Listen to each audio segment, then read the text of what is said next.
να προχωρήσουμε με τον δεύτερο μιλητή, ο οποίος είναι ο Κυριάκος Τσιφλάκος.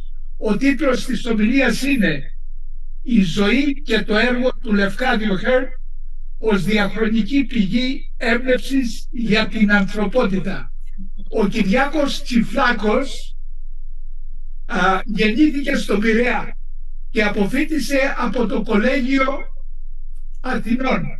Σπούδασε στο Εθνικό Μετσόβιο Πολυτεχνείο, το οποίο έχω τελειώσει και εγώ. Έλαβε Master of Science από το Πανεπιστήμιο Cranfield και διδακτορικό από το Imperial College London. Εργάζεται ως σύμβουλος επιχειρήσεων και ασφαλιστής. Είναι συλλέκτης έργων τέχνης, βιβλίων, καθώς και εκδόσεων σχετικών με τον Λευκάδιο Χέρν. Κυριάκο, σου δίνω το μικρόφωνο και την οθόνη. Ευχαριστώ πολύ, Γιάννη. Ευχαριστώ πολύ και τον κύριο Βλαχόπουλο και τον Τάκη τον Ευσταθίου για την τιμητική πρόσκληση να συμμετέχω. Ακούγομαι καλά? Ναι, ακούγεσαι καλά, πολύ καλά. Καλησπέρα σε όλους.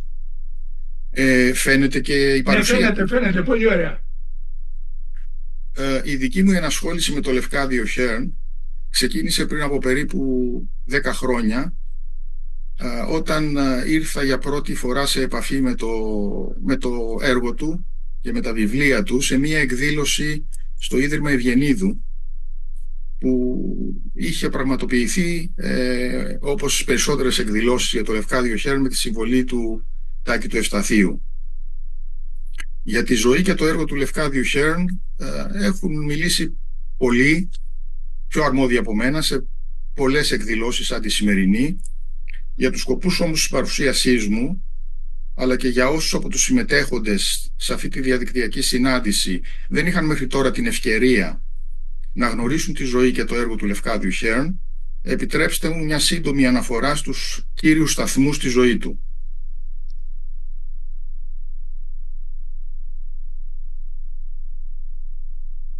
Ο Πάτρικ Λευκάδιο Χέρν γεννήθηκε στο νησί της Λευκάδας 27 Ιουνίου του 1850. Όπως είναι γνωστό, τα Επτάνησα εκείνη την περίοδο, στα Επτάνησα εγγυήτρια δύναμη ήταν η Μεγάλη Βρετανία, και έτσι πολλοί υπήκοοι της Μεγάλης Βρετανίας υπηρετούσαν εκεί, πολύ στρατιωτικοί ως επιτοπλίστων, μεταξύ αυτών και ο πατέρας του, ο Ιρλανδός πατέρας του, ο Τσάρλς Χέρν.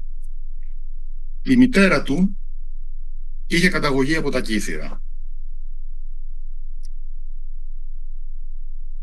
Δεν ήτανε 2 χρονών ο Λευκάδιος όταν η Ρόζα αναχωρεί για το Δουβλίνο, όπου θα μείνει μαζί με τη Σάρα Χόλμς Μπρέναν, την αδελφή της μητέρας του πατέρα του, του Τσάρλς. Σύντομα η Ρόζα άρχισε να υποφέρει από νοσταλγία για την πατρίδα της. Παράλληλα ο Τσάρλς μετατίθεται ως στρατιωτικός γιατρός στην Κριμαία, και έτσι η Ρόζα, που ήταν έγκυος ήδη στο 3ο της παιδί, παίρνει την απόφαση να επιστρέψει στα Κύθυρα, εγκαταλείποντας το μικρό Λευκάδιο στο σπίτι της θείας. Στη συνέχεια και οι 2 γονείς του Λευκάδιου θα προχωρήσουν σε δεύτερο γάμο, και ο Λευκάδιος, που δεν είχε ακόμα συμπληρώσει τα 6 χρόνια, δεν πρόκειται να ξαναδεί κανέναν από τους 2 γονείς του ξανά. Κάτω από τις συνθήκες που μόλις περιέγραψα, ο Λευκάδιος ξεκινάει την εκπαίδευση του κατοίκων, όπως συνηθιζόταν εκείνη την εποχή, για να τη συνεχίσει σε αυστηρά και ακριβά καθολικά σχολεία στην Αγγλία και τη Γαλλία, με την οικονομική υποστήριξη της οικογένειας του πατέρα του, που ήταν αρκετά εύπορη. Ήταν φιλομαθής, του άρεσε να διαβάζει βιβλία και είχε ιδιαίτερη έφεση στην αρχή και ενδιαφέρον στην αρχαία ελληνική ιστορία και μυθολογία, κάτι που αργότερα θα επηρεάσει και το έργο του, το συγγραφικό, όπως θα δούμε. Μία ατυχία που είχε στα 16 του χρόνια ήταν να χάσει την όρασή του από το αριστερό μάτι του κατά τη διάρκεια ενός παιχνιδιού με φίλους του. Οι ατυχίες του όμως δεν σταμάτησαν εδώ. Ακολούθησε η χρεοκοπία της θείας του, που τον υποστήριζε οικονομικά, και αυτό είχε σαν συνέπεια να διακόψει τις σπουδές του, να βρεθεί σε οικονομική ανέχεια και να αναγκαστεί να μεταναστεύσει στις Ηνωμένες Πολιτείες σε ηλικία 19 ετών. Η οδύσσεια της ζωής του θα συνεχιστεί στην Αμερική, θα φτάσει το 1869 με πλοίο στη Νέα Υόρκη, για να πάει στη συνέχεια στο Σινσινάτι, όπου θα βρει δουλειά σε ένα τυπογραφείο. Τότε αρχίζει στον ελεύθερο χρόνο του να γράφει και δικά του κείμενα. Κάποια μέρα παίρνει την πρωτοβουλία να στείλει κάποια από αυτά τα κείμενα στην τοπική εφημερίδα Cincinnati Enquirer. Ο συντάκτης της εφημερίδας διαβάζει τα γραπτά του και το προσλαμβάνει, αφού καταλαβαίνει ότι έχει κάποιο ταλέντο στο γράψιμο, δίνοντάς του ένα μικρό γραφείο για να εργάζεται. Έτσι ξεκινάει η καριέρα του σαν δημοσιογράφος και αρχίζει να γίνεται ευρύτερα γνωστός. Ακολουθεί η γνωριμία του με μια κοπέλα που ήταν εμιγάς, την οποία και παντρεύεται παράνομα. Εκείνη την εποχή στις Ηνωμένες Πολιτείες ήταν παράνομη η γάμη μεταξύ λευκών και εγχρώμων. Αυτό είχε σαν συνέπεια την απόλυσή του από την εφημερίδα, το χωρισμό του και την απόφαση να φύγει από το Σινσινάτι. Συνεχίζει στη Νέα Ορλεάνη, όπου φτάνει το 1877. Εκεί γράφει το πρώτο του βιβλίο. Έτσι αρχίζει να γίνεται περισσότερο γνωστός και προσλαμβάνεται και στο περιοδικό Harper's. Το 1887 ταξιδεύει στη Μαρτινίκα, Γαλλικές Δυτικές Ινδίες, ως ανταποκριτής του Harper's, όπου και θα μείνει για περίπου 2 χρόνια και θα συνεχίσει εκεί και το συγγραφικό του έργο. Πέρα από το Harper's θα συνεχίσει να γράφει βιβλία, μεταξύ των οποίων και το γνωστό βιβλίο «Τα 2 χρόνια στις Γαλλικές Δυτικές Ινδίες».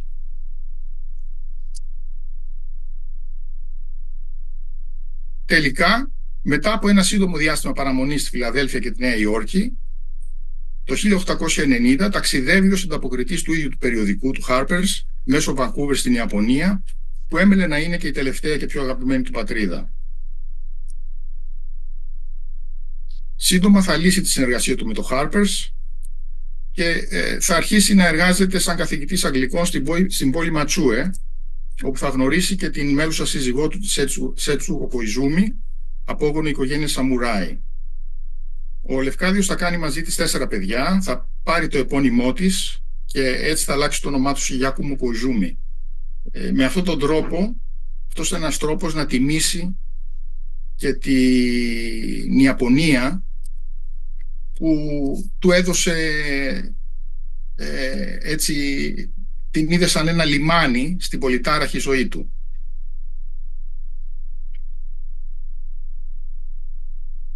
Τον Ιανουάριο του 1896 γίνεται ο πρώτος ξένος που λαμβάνει την Ιαπωνική υπηκοότητα, ενώ τον Αύγουστο της ίδιας χρονιάς το Αυτοκρατορικό Πανεπιστήμιο του Τόκιο του προσφέρει την έδρα του καθηγητή Αγγλικής Γλώσσας και Φιλολογίας.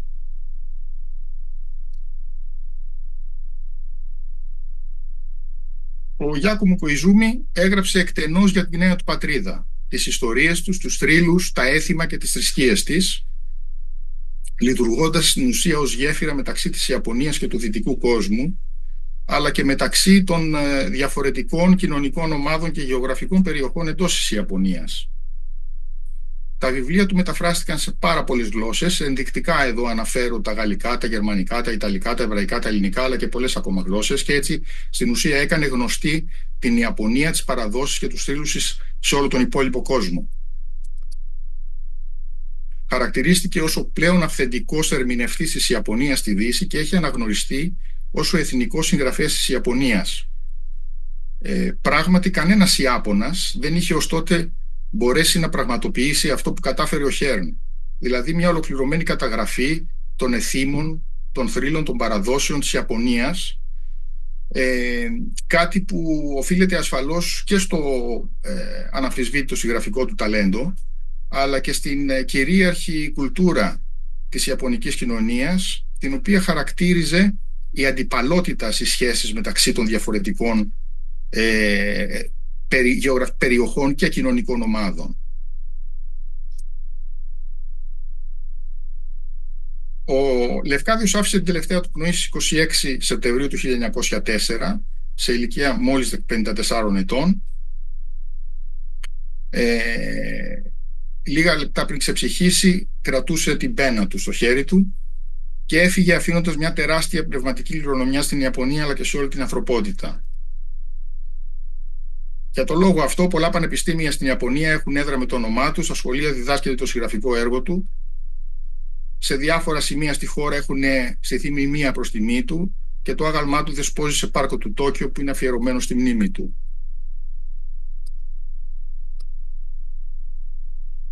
Από τα παραπάνω καθίσταται σαφές πως η ζωή και το παράδειγμα του Λευκάδιου Χέρν λειτουργήσαν σαν πηγή έμπνευσης για τις επόμενες γενιές των Ιαπώνων και όχι μόνο.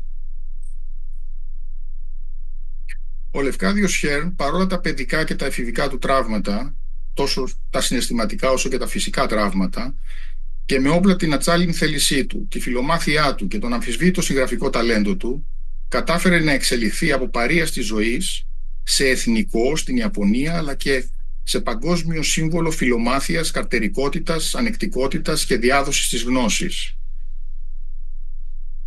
Η ζωή και το παράδειγμά του αποτελούν οικουμενικό σύμβουλο, πρότυπο και πηγή έμπνευσης για όλους εμάς, ιδιαίτερα σε ό,τι αφορά θέματα ισότητας, διαφορετικότητας και συμπερίληψης, καθώς και ζητήματα με τα οποία έρχονται αντιμέτωπες οι πιο ευάλωτες κοινωνικές ομάδες, όπως είναι οι μετανάστες, η απόκληση της κοινωνίας, καθώς και οι συνάνθρωποι μας με ειδικές ικανότητες και ειδικές ανάγκες.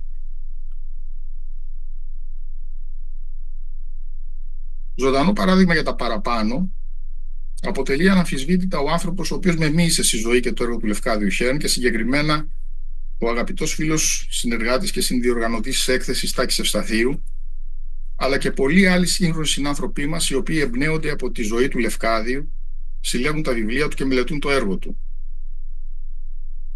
Ειδικά σε ό,τι αφορά τον Τάκη τον Ευσταθίου, ήθελα να αναφέρω ότι είχε αρκετούς λόγους να ταυτιστεί με το Λευκάδιο Χέρν, αφού και ο ίδιος σε ηλικία 19 ετών, όπως ακριβώς και ο Λευκάδιος, έφυγε με το πλοίο μετανάστης για τη Νέα Υόρκη από την Αθήνα, χωρίς χρήματα ή περιουσία, για να εξελιχθεί στη συνέχεια σε ένα σημαντικό και αυτοδημιούργητο γκαλερίστα και συλλέκτη έργων τέχνης. Αυτό αναμφισβήτητα συνδέεται με το γεγονός ότι αφιέρωσε, δηλαδή η ταύτισή του με το Λευκάδιο και η έμπνευση που άντλησε από αυτόν, συνδέεται με το γεγονός σίγουρα ότι αφιέρωσε ένα μεγάλο μέρος της ζωής του στη μελέτη και στην ανάδειξη του έργου του Λευκάδιου Χέρν. Δημιούργησε μια συλλογή με χιλιάδες βιβλία και άλλα τεκμήρια σχετικά με το έργο του Χέρν, τα περισσότερα από τα οποία στη συνέχεια δώρισε σε μουσεία και σε άλλα ιδρύματα στην Ιαπωνία, στην Ελλάδα, στην Αμερική και σε άλλες χώρες του κόσμου. Με αποτέλεσμα το 2023 να τιμηθεί και με το παράσημο του αυτοκράτορα που αναφέρθηκε προηγουμένως, το αυτοκράτορα της Ιαπωνίας. Έτσι, η διάδοση του σπουδαίου παραδείγματος του Λευκάδιου Χέρν συνεχίζει ακόμα και σήμερα, 120 χρόνια μετά το θάνατό του και 175 χρόνια από τη γέννησή του, και είναι βέβαιο πως θα συνεχίσει για πολλά χρόνια ακόμα να εμπνέει τις τωρινές και τις μελλοντικές γενιές σε πανανθρώπινη και οικουμενική κλίμακα. Ευχαριστώ πολύ για την προσοχή σας. Ευχαριστώ πολύ, Κυριάκο. Θα συνεχίσουμε τώρα πάλι στην επόμενη ομιλία. Ερωτήσεις στον Κυριάκο όταν τελειώσουμε. Η επόμενη ομιλία έχει τίτλο «Συμβολικά στοιχεία στο έργο του Λευκάδιου Χέρν, Ελλάδα-Ιαπωνία». Ο παρουσιαστής είναι ο Γιάννης Φίκας, ο οποίος είναι ιδρυτής και πρόεδρος της Ακαδημίας Φαρσάλων. Εργάστηκε ως Director of Humanities στο BCA College από το 2020 έως το 2023. Ήταν Director of Corporate Relations and Cooperative Education στο New York College και δίδαξε αρχαία ελληνική